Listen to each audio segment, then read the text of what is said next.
I was born in Alliance, Ohio, November 1929. I was born in Alliance, Ohio, September of 1933. German. Her mother and my father were brother and sister.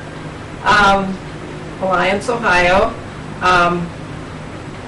Born and raised in Alliance, Ohio. Always lived in Alliance. When Pearl Harbor happened, I was in the 7th grade, and by the time I started to Mount Union College in 1947, the veterans were flooding back, and so there were a lot of veterans at Mount Union College. I was at home. I'm 4 years younger than Marilyn, and I remember it happened, and I had 4 cousins who fought in World War II. For me, probably when World War II ended. I remember it was in August, and I remember we had a huge impromptu celebration at Memorial Stadium at Mount Union College. Big relief that the war was over. Well, when the war ended, I was still in high school. I graduated from high school in January of '47. But I was still in, I think I might have been in junior high school. Well, I always wanted to be a teacher. I knew that, and that was my intent when I started the college, and that never changed. I always wanted to be a nurse. But that could have been is because I was one of 5 registered nurses in our immediate family.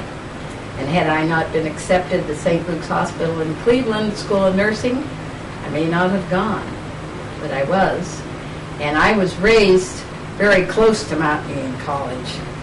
And I remember when they put up housing called White Hollow, and they were like little trailer houses where they housed the servicemen who had families that came back to college on the GI Bill. So there was a whole corner of the campus that was totally devoted to housing the veterans when they came back to college.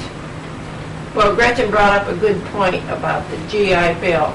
That made it possible for so many, really all service people, to pursue their education. Without the GI Bill, a lot of them wouldn't have been able to do that.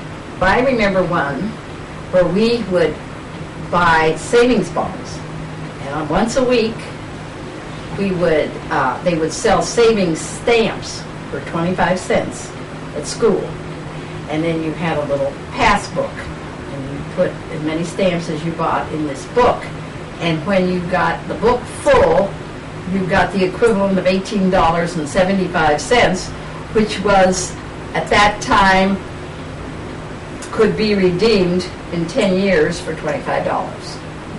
So we helped the war effort by taking our money and buying 25-cent savings stamps.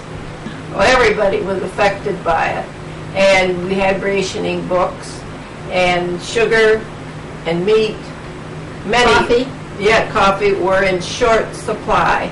And there was a time when everything like that was hard to come by. Plus, you couldn't get a new car during the war, and getting tires was almost impossible. And gas. Gas was rationed. Yeah, We had coupons that you could buy. And that was based on what your work was. Depending on how far you had to go to work or where your job was, then your gas coupons would supposedly allow you enough to get to and from work. I would say everybody was behind the war. I mean, tremendous support for the war effort. We felt Nothing was too little to do. we were in the right, and tremendous support for the war effort. Almost anything we Yeah, wanted. really, yeah, we weren't we really weren't restricted. affected. We were young enough that, you could walk to the movies. And You could wing it. Yeah, Yeah. we walked a lot of places. Yeah. Plus, then it was perfectly safe to walk after dark and everything. Dating, yes, Yeah. but I didn't meet my husband until after the war. I met him in 1950. well, he was in the war, mine was in the Army. Oh. But that was during the Korean War, because my husband was younger. Okay, well, my husband was in World War II. He was a B-24 pilot.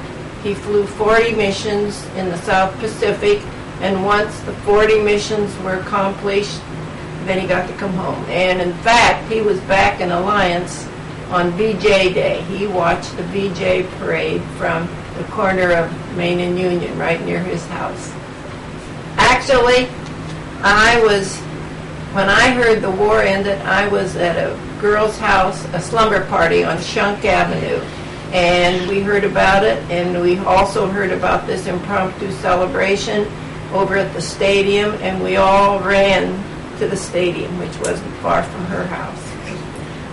I remember where I was when the war started, but when it ended was just sort of a blur. I was on Main Street at the Isley store getting ice cream, and we were parked in front of the Isleys at the corner of Main and Union. And my dad came out of the store and said Pearl Harbor had been bombed. That's the first I knew about that. My only experience was we always went to my aunt's house for Christmas, which was her mother, and two of my cousins, her two sisters, husbands were both in the service. And it was the first Christmas that Beth was without her husband, and she had a little boy who was my cousin Terry. And Beth cried. And the first time I'd ever seen anybody cry at Christmas.